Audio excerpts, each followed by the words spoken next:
लड़का, यार मैं जिस लड़की को प्यार करता था इसने मुझसे शादी नहीं की। दोस्त, तुमने इसे बताया नहीं कि तुम्हारे अब्बू बहुत पैसे वाले हैं। लड़का, बताया था। दोस्त, तो फिर क्या हुआ? लड़का, इसने अब्बू से शादी कर ली।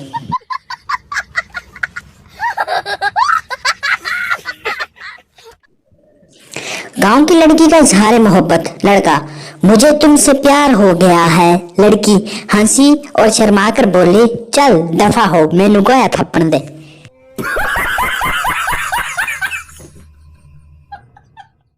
कई बार तो सास बहू में इस बात पर भी लड़ाई हो जाती है कि मेरे भाइयों को इस्तेमाल शुदा ग्लासेस में बोतल दी और अपने भाइयों के लिए पेटी से नए निकाल दी।